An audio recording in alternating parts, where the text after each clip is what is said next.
This week we are talking about death and dying. It's a pretty important topic in our field of work. We are always actively working against it, but sometimes we're not.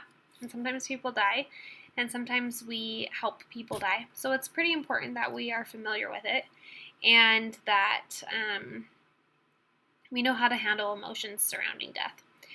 So that's what we're going to talk about. You guys have a pretty exciting paper about death and your relationship with death, what you've experienced with death. I think any field of study, when you're working with people, you have to be aware that death happens, that it's normal, that it will happen to everybody, and you have to have some sort of healthy coping mechanisms to be able to handle it when it does come. So we are going to jump right in. Death is a universal experience, one that we will all eventually face. But despite this, the topic has only recently begun to be studied by developmental psychologists. I'm not going to go through and read this word for word because I feel like this takes such a personal, emotional aspect of being a human being and then just puts it into a bunch of really wordy sentences about what happens and how you feel about it. So I'm just going to kind of go off on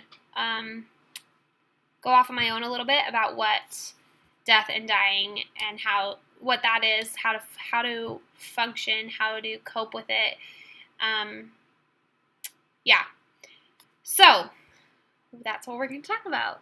Okay, defining death. Death is determining the point at which life ends. This can be kind of tricky because life can mean a lot of different things for a lot of different people. You know, sometimes people determine death when they can't be independent anymore. Like that's a form of death for them. Or they are dead when they stop breathing and their heart stops beating, as in functional death. But what if they would stop breathing and their heart would stop beating if we don't help them, or if we don't keep them connected to a ventilator and with compressions? So it gets kind of complicated. Like you can't just define death in one singular way. Death is when the body starts decomposing, but getting to that point is kind of tricky and kind of all over the place.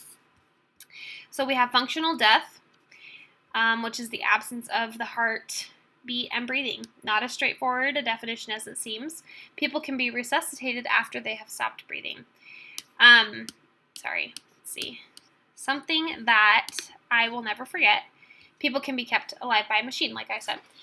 Something that I will never forget was a professor in my pathophysiology class told me that we do not do, of course, now that I want to say it, it doesn't have, we don't do natural selection anymore. Because of the development of healthcare and modern medicine, we do not allow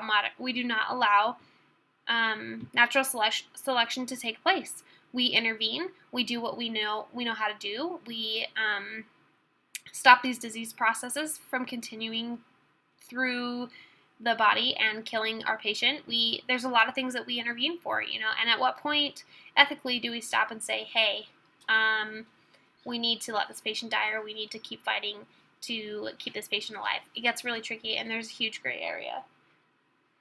So we're going to move forward into brain death.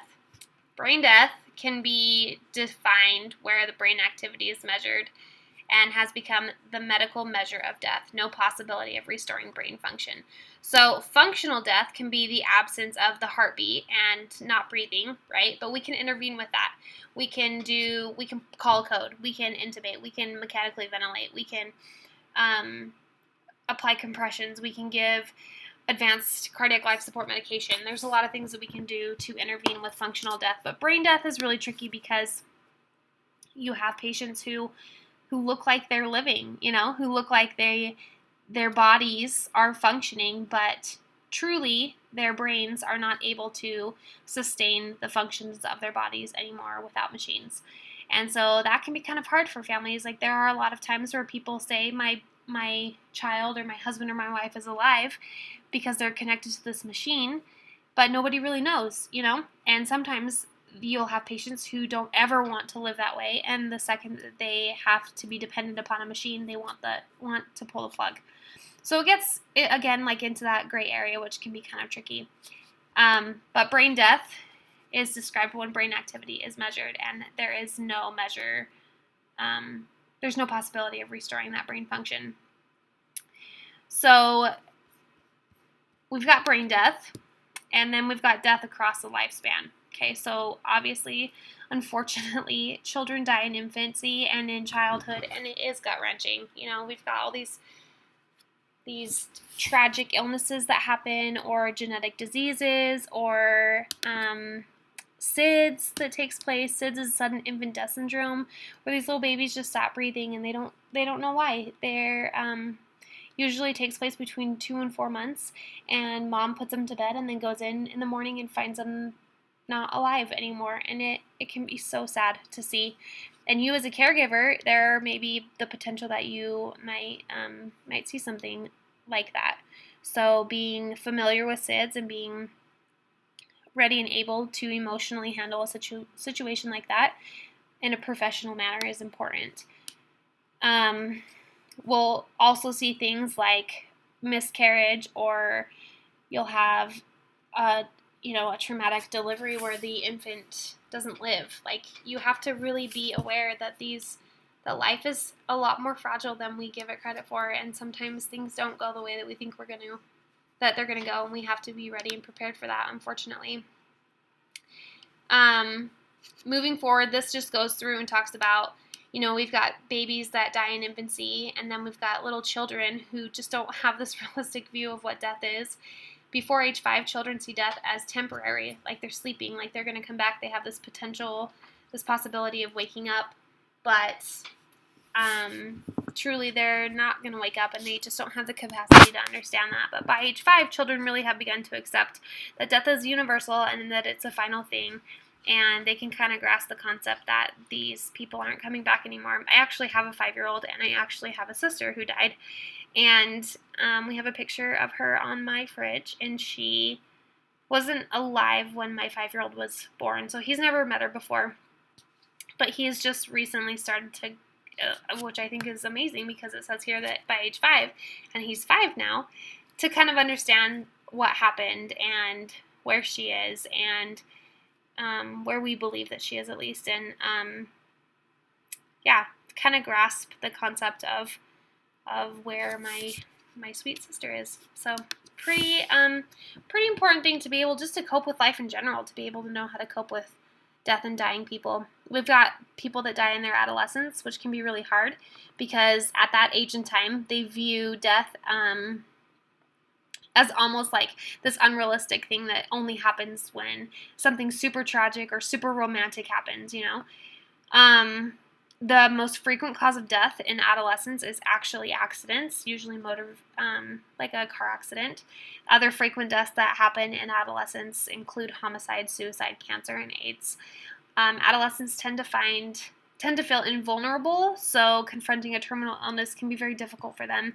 They often feel angry and cheated and frustrated that they aren't out with all of their other friends. Everything in adolescence is comparative to your friends. So being terminal or sick to a child in their adolescence and not being able to go out and be with their friends can be really difficult, you can imagine, right? Death in young adulthood. It is particularly difficult because this is a time in life when people feel most ready to begin their own lives. And then you have these young adults who maybe are terminal and they are having to face their own death, and they have a lot of concerns. They don't want to get married, or they do want to get married. They don't want to bring children into the world, but they want to experience bringing children into the world. It varies for each individual person, and it's very personal, and very different for every individual. So to have a little bit of knowledge and information about that is important, because you want to respect your patient in the situation that they are in the moment. You may have a patient in one room who believes something completely different than a patient in another room, and you still have to go in and support them the same way. So having a little bit of knowledge and background information is really important. Death in middle adulthood. This is where a lot of disease is happening. It's the most common cause of death. for middle-aged adults is disease. These adults are more aware and accepting of death, but they also have a lot of fears too. Middle age can be like, I don't even know where middle age would start, like 30s to 60s, 70s, I don't know, 40s to 70s, I'm not quite sure. But it says that death in this age group is often sudden. So if death does take place, it can be very traumatic, because usually in this time in your life, you're not expecting it, or you are struggling to come to terms with it. It can be really difficult with adulthood in this middle adulthood time, because those are times in your life where I feel like you kind of have it figured out finally, and then to have something happen, or a disease or whatnot, can feel really awful. I can imagine. I can't speak for that, because I don't claim to be in middle adulthood yet, and I'm not dead, so I'm not quite sure how that would feel, but I can imagine it would be really difficult to go through something like that. The prevalence of death and losses around older adults makes these people in late adulthood anxious about dying. They're more anxious than any other group or any other time in their life. A major issue for seniors with a terminal disease is whether their lives will still have value and how much of a burden they are. So late adulthood would be considered like elderly, or those times where grandma stages, I feel like that's the best way to talk about it. Those that are elderly, I used to work at an assisted living, and I don't know, I guess I just always kind of thought like getting old would be really nice, and now, excuse me, I'm yawning. Now, after seeing what these sweet people go through, and sometimes how they just don't feel like their lives are of value anymore, is really heartbreaking. So they kind of lose their sense of worth. They lose their sense of why are they here, kind of a thing. What does my life mean? What does my life have any value? Like they talk about, how much of a burden am I to the people that are around me? And this age group, which I thought the statistic was shocking, this age group has the second highest suicide rate. So 85 plus years has the second highest suicide rate. That is heartbreaking to me. So, really crazy. We're going to skip over this one. We're going to go through and talk about the stages of death, understanding the process of death, and how people kind of deal with it once death has happened. So this Elizabeth Kubler, I think is how you say it, Ross, is the girl who developed the theory of the 5 stages of dealing with death. Coping with death. 5 stages of coping with death. There we go. That's what it's called. I'm sure you've all have heard of it before. It would be considered denial, anger, bargaining, depression, and acceptance, and usually in that order. You'll start with denial, you'll then be angry, you'll then go through this bargaining stage, you'll be depressed, and then you will learn to accept it and how to deal with it and to move on. And I can speak to that, actually. I may not be 85 and know how that feels to be struggling through that situation, but like I said, I did have a sister who passed away, and it was traumatic, and it was really awful, and I'll talk about it. She had a heart transplant when she was 10, so she was sick most of her life, unfortunately. She got her transplant, and then she was really healthy for a good 10 years, and then when she turned 20, just that whole year, she was in and out of the hospital for various things. And we didn't know if she was going to live, and then she would get better. And so we would kind of say our goodbyes, and then she'd get better, and things were fine. So it was just this constant, like, emotional roller coaster, up and down. Like, she's going to die. No, she's fine. She's going to die. No, she's okay. Like, oh my goodness, it was crazy. And then she did end up passing away, and it was nothing like we thought it was going to be. And she died very suddenly at home, and there was no opportunity to say goodbye, and there was no time to save her, really. She died of a pulmonary embolism, and it was just so sudden and so quickly, and once she was gone, she was gone. And I can very vividly remember going through all of these stages. I remember just the shock factor of it, like, oh my gosh, this really did happen. And then being so mad. Like, I was so mad. And then this bargaining stage.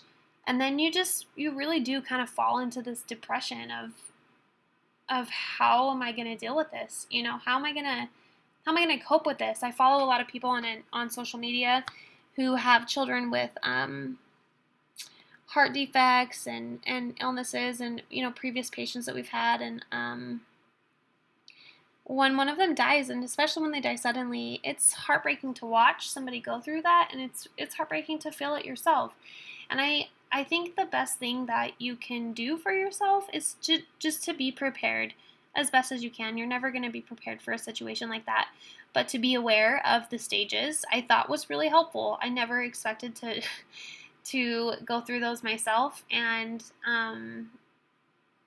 just knowing that what I was feeling was normal and healthy and needed to be fought through. I'm going to say fought because you're literally fighting your way through it. But being able to go through these stages is a healthy way of learning to grieve and cope with death.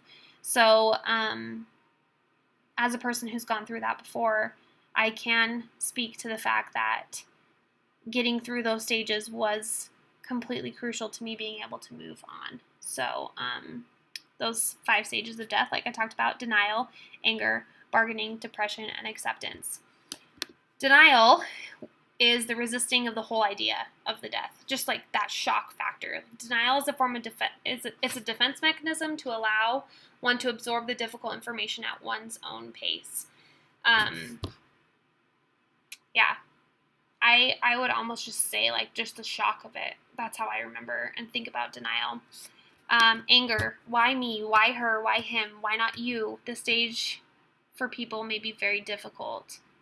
People might find you to be very difficult to be around in this stage because you are angry, you're frustrated, you want to be mad. And it's important to feel those feelings and work through that stage as well, because you have to feel your own feels. I know that sounds super cheesy, but you really do. You have to feel it. You have to be mad. You have to go through it. You have to work through it. And then you have this bargaining stage where individuals are trying to negotiate their way out of the death. People often try to make deals with God. Sometimes the bargain creates an event or date until which the person can hold on to, such as a grandchild's wedding, or a 100th birthday. I don't really remember bargaining too much, but I know this is very common. Where and going over these 5 stages of death and dying, like, this isn't just applicable to people who have died. Like, this is applicable to people who are currently in the process of dying. So you have them going through this stage of shock of, oh my gosh, I'm dying, I'm terminal, you know, and then they're angry. Why is this happening to me? I'm so mad, you know, and then this bargaining of, okay, well, if I do this, this, and this, then I'll be able to live until this date, you know, I'll be fine. Or if I do this, this, and this, then God will cure my disease. Like, they get to the stage of almost just trying to think their way through it. You know, I'll think of a solution, I'll figure it out. And this is this bargaining stage. And then you move through to depression, which is where the individual is just overwhelmed with a deep sense of loss, where you just have to feel sad. I mean, really, there's not a way around it, where you're not bargaining anymore. You know what's going to happen. You're not mad anymore. You're just sad. You're tired. You're sad.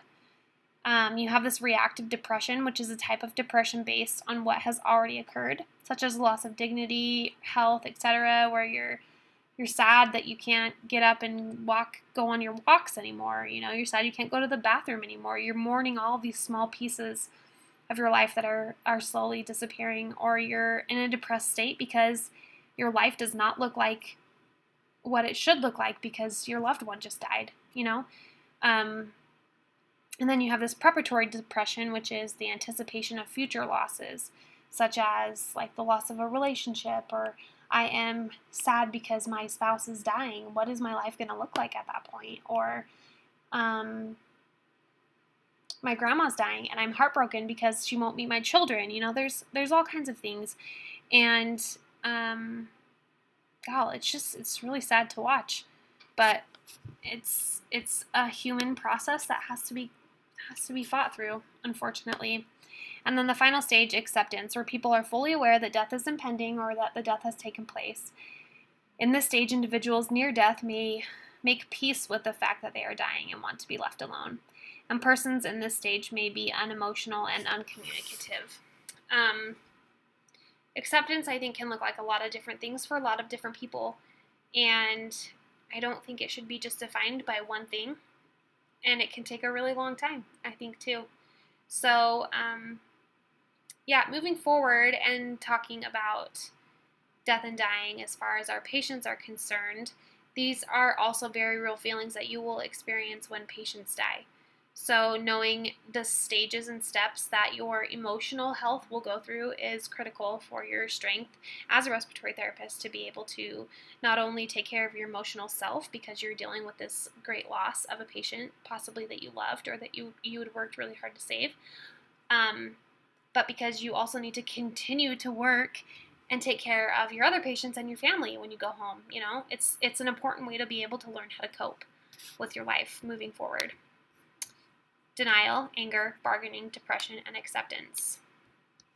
So apparently there's a lot of criticism for her theory, that it doesn't apply to people who are not sure they're going to die, the prognosis is ambiguous, the stages are not universal, people don't go through them in the same progression, whatnot. So you can kind of just take that with a grain of salt with this whole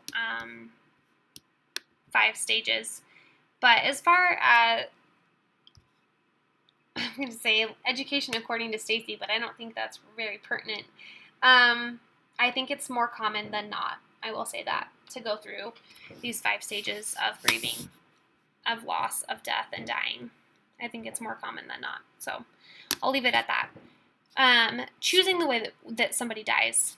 As a patient, you have that autonomy. We talked about that last week, where you get to make the decision about what happens to your body. And so that moves us into such a thing called a DNR, which means do not resuscitate. That means that a medical personnel should not go to extraordinary or extreme efforts to save the patient. And the tricky part is defining extraordinary or extreme, and nobody really likes to make that decision. Extraordinary or extreme, as far as what I've seen, would be intubation, compressions, chest compressions, defibrillation. I hope that you can't hear all of the fireworks that are going off in the background right now. It can just look like a lot of different things. Sometimes people are just tired. Sometimes you have a terminal patient who has a DNR that just says, if I'm on my way out, let me go. Don't intervene. Make me comfortable. Give me some medicine to help my family not have to be traumatized by watching the process, but let me go. So it can mean different things for everybody. There's not a one specific way on what a DNR should look like. Do not resuscitate. There's also a DNI, do not intubate. So DNR, DNI, they kind of fall hand in hand.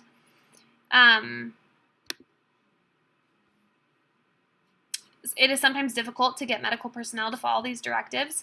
It's difficult to get this DNR, DNI in a universal area. You have this idea of, I've made myself a DNR, DNI. I want these things to be followed through. But what happens if something emergently happens and you are at the mall or you're out to lunch and you collapse, and then you're taken to the hospital and you're treated by a doctor that you've never met before, and your family hasn't made it to the hospital yet, and all of these extreme measurements have been taking place to keep you alive, but you had this DNR, but nobody knew about it, and the doctor didn't know about it. There's not really an easy universal way to get one's wishes out there yet. So maybe in the future we'll be able to find a way to make that a little more clear for patients.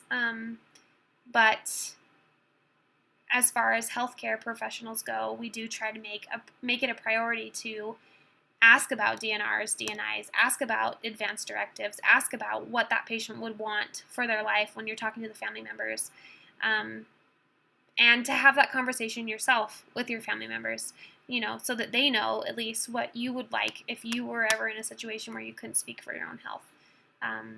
I think that really is the best place to start for change for us to make those changes. Have the conversation. Have the conversation with your doctor. Have the conversation with your spouse. Make it clear what you would like to happen to you.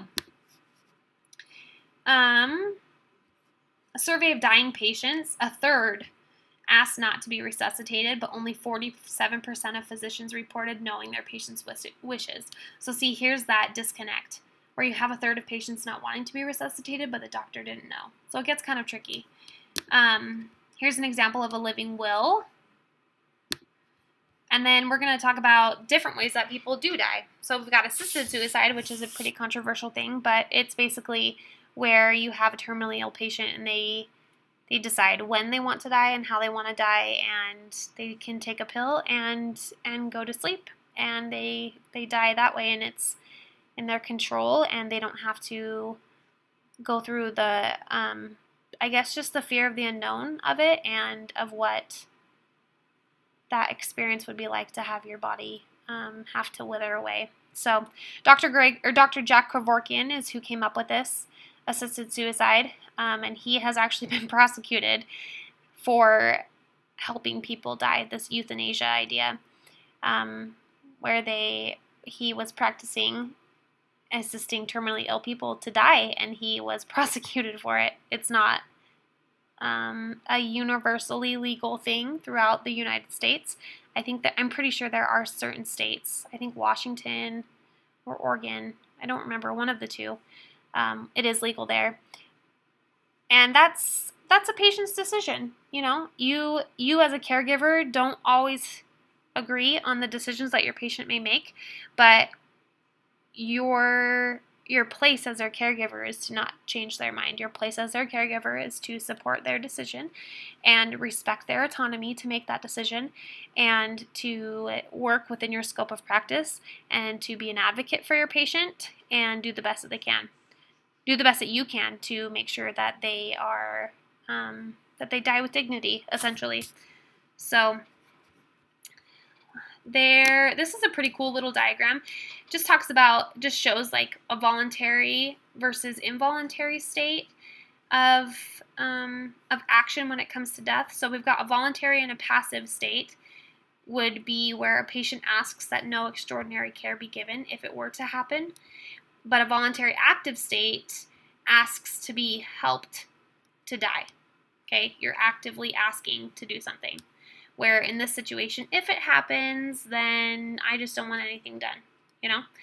So involuntary passive state would be that an adult other than the patient requests that no extraordinary care be given. So that would be a spouse or your next of kin. And then an involuntary active example would be an adult other than the patient asks for steps to be taken to end the patient's life. Moving forward, like I said, some people they don't agree with patients' decisions. Some people argue that we should have the absolute right to be in control of our own lives, freedom as an ideal in our society.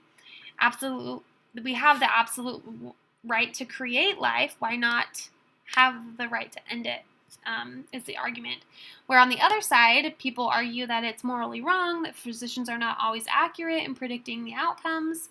So it can get really tricky, because a lot of the time this boils down to a moral and ethical decision, and like we talked about, those are not cut and dry decisions. Those are made based on a trillion different things in a person's life. So it gets real complicated real fast, especially when you look at a chart like this where you have a doctor that said, you know, that this person's chance of living is significantly low, and they're terminal and they're going to die, and then they continue to live and live and live and live and live. A significant percentage of a group of 3,693 patients were told that they had no more than a 50% chance of living for 6 months, survived well beyond this period.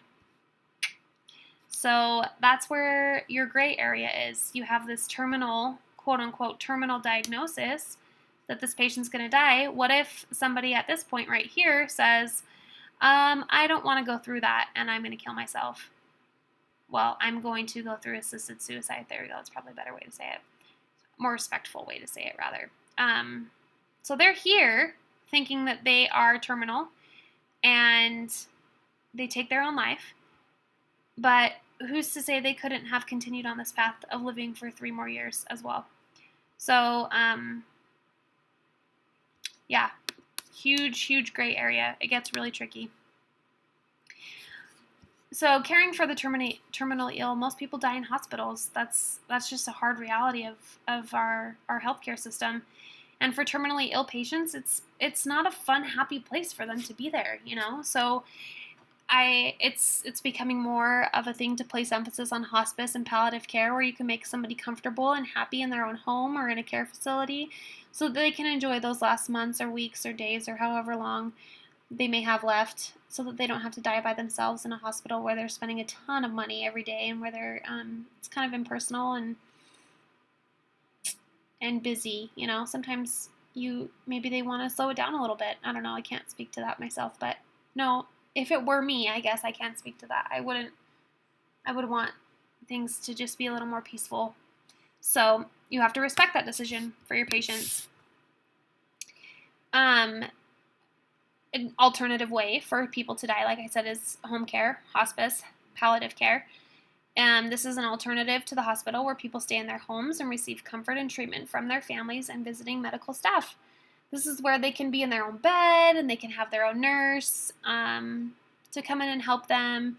They can have pain medication so that it's not a horrendous process. They're made very comfortable, but just so that it's a little more in their control and a little more comfortable and easy than just being in sometimes you can't control it. Sometimes you have these situations that are so acute that you don't get the chance to say, hey, do you want to go home and do this? Or you're going to die in the hospital if you don't.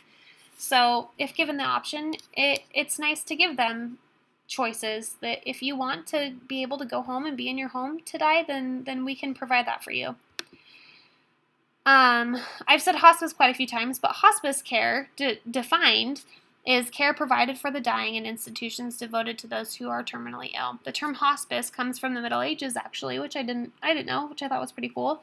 Hospices were places that provided comfort and hospitality to travelers. So hospice care provides comfort and hospitality to those who are traveling on their way out of this life, I guess is a way to look at it. Focus of hospice care is not to try and cure the patient, but to make their final days pleasant, meaningful, and pain-free. Some hospice workers allow the terminally ill to live at home, and research shows that hospice patients seem to be more satisfied with their care than hospital patients. So everything is done in their home or in an institution that is specifically designated to provide hospice care for patients who are terminally ill. So what about that grief that comes, those feelings, that emotional aspect of grief, of death and dying, right? It would be really nice to just have a way to get through that as quick as possible. But in reality, we're all human. We're all going to deal with death and dying in a different way. And knowing how to acknowledge those feelings in a healthy manner and having good coping mechanisms can really be to your benefit when you're dealing with death on a regular basis, which in the hospital you are. So after the death of a loved one, a painful period of adjustment follows involving bereavement and grief. Bereavement, I didn't know this, is the acknowledgement of the objective fact that one has experienced a death, where grief is the emotional response to that loss. So then we have this unhealthy grief versus normal grief. And I think this can be a really gray area too. Something for somebody may not be a healthy way to grieve compared to another person. Like one person's way of grieving may not be the best way for somebody else to grieve. So it's very personal and it's very individual. Differentiating unhealthy grief from healthy grief is difficult, and many of the common assumptions are wrong. There is no timetable. Many people take longer than a year to get over it. Not everyone experiences deep depression. And people who do not show deep initial grief do not necessarily have problems later. So we kind of put people in this box of, oh, they're grieving, this is what it looks like, when in reality, there's so much more that could be going on or that will be going on that we don't see. So be kind. You never know what's going on in somebody's life. I will never, ever forget. I just tell all kinds of stories on here, probably because I can't see my own face and I can't see you and I'm just talking and it's weird. But the day that my sister died, I remember driving home from the hospital. I had driven there myself, so no. It was the next day. I was driving to the funeral home to help with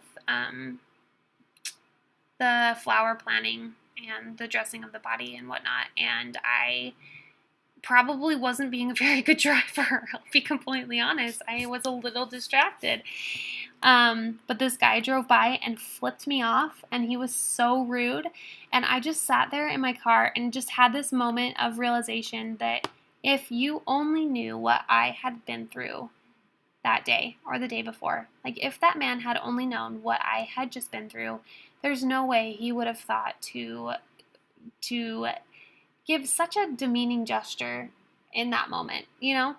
And I really have thought about that a lot in my life, you know, where I'm so quick to react to a situation and you just never know what people are going through and you never know what it looks like. So trying to put them in this box of this is what grief looks like or this is what it doesn't look like, or I don't know. It's really easy to jump to conclusions very quickly. So be easy on people who are around you and be easy on yourself. I think those are kind of the best pieces of advice, at least that I ever got, was to be easy on yourself and to not put what you're feeling in a right or wrong box, but to acknowledge it and to do the best that you can to deal with it in a healthy way, have good coping mechanisms and deal with it in a healthy way. The consequences of grief and bereavement. Studies show that people experiencing bereavement and grief increase their chances of death as much as 7 times during the first year following the death of a spouse. At particular risk are men, but remarriage helps lower the risk. Some factors affecting survival difficulties are anxiousness, they're lonely, they're dependent on people, but they don't cope very well. Or dependent people don't cope as well, If the relationship was ambivalent or dependent, there is poor adjustment, and sudden unprepared for deaths are much more difficult. Yeah, I would agree with that. The sudden unprepared for deaths are much more difficult. I can't tell you how many times I prepared myself to say goodbye to my sister. I can't tell you how many times I said my last goodbyes and I thought that I was ready, and I had no idea what was coming. And then when she would get better and things were fine, I was thrilled, you know, we just would continue on with our life. And then when she did die, and it was so sudden and so unprepared and so shocking, I was so mad. You don't have the time to prepare. It's just a whole different wave of shock factor when you have no idea that it's coming. So, and that can go with your patients too. You may have a super healthy patient who you're just, going in to do a treatment or, an IS, and then they code and they die. And you're like, what in the world just happened? So it really can happen at any point, anytime, anywhere. And you're never truly, I guess, going to be prepared for it. But being able to have information at least in your tool belt and being able to know a little bit what to expect, I think is very helpful. So that leads us into death education. And I didn't even know that this existed until I was going through this PowerPoint, but a thanatologist is a person who studies death. So that's pretty cool. Or weird, I guess, depending on how you look at it. But they do such things as death education. And these are programs that teach about death, dying, and grief and are designed to help all people successfully deal with death and dying. Important because we hide death in Western society. It's removed from everyday life because we are uncomfortable discussing it. In many cultures, they dress the body, they sit with the body for, multiple days or not years. Good heavens, not years. But it's a very quick,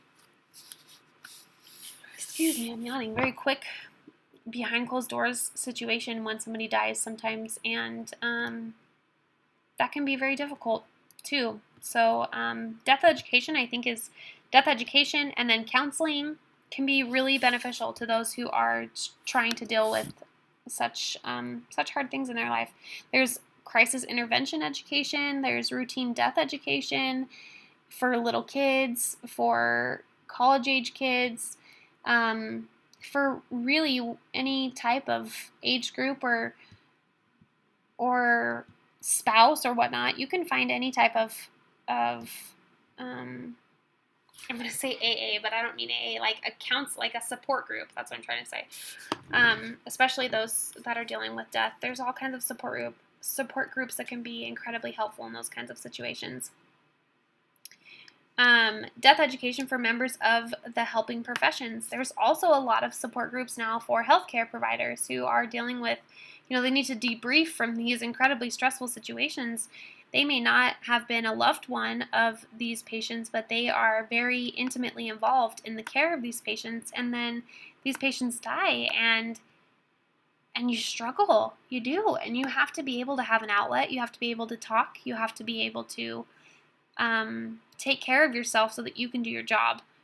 So being educated and informed allows you to be able to have those tools that when the time comes, you're able to not only take care of yourself, but continue to help yourself heal so that you can be the best for yourself, for your family, and for your patients as you're going through the healing process as well. Then we have funerals. I'm not going to go into all the nitty-gritty on funerals. I'm sure everybody has been to a funeral.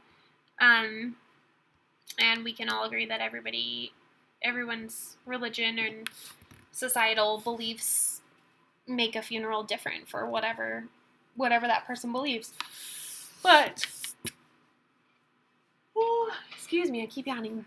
The biggest takeaway I feel like from this is that death happens, and it happens often in the lives of respiratory therapists, in your patients' lives, and being able to have a good support system and being able to talk about it and not suppress it is really crucial to being good at your job and being able to function when you get home from your job and letting it go. So if you get anything out of this lecture, I'm hoping that you will be able to identify ways in your lives that you are able to find good coping mechanisms, things that help you to be able to cope in hard situations, making sure that you have a good companion to talk to. When I was in clinicals, there were a couple days where I just had really heartbreaking situations, and I called my teacher. I called her. I didn't call her, actually. I texted her, and I just said, this is what's happening, and I just need to vent right now. And I was able to talk about it, and I knew that she understood because she had been in those situations too. And that was helpful for me just to get it out of my own head, So it's crucial. It's becoming much more of a focus in the healthcare profession to be able to cope with the situations that we're faced with on a daily basis. So learning to do that before you even get there, I promise, will set you ahead of the game 100 times over, because you will already know what they're trying to teach you. So I hope that things are going well in everybody's lives. We're getting close here to the end. Good luck with your death and dying paper this week. Remember that it's an opinion paper, so there's no right or wrong answers. But basically, we just want to know about your experience with death and what your plan is, and being able to cope with it when it does happen. So take care of yourselves, and we'll talk to you soon.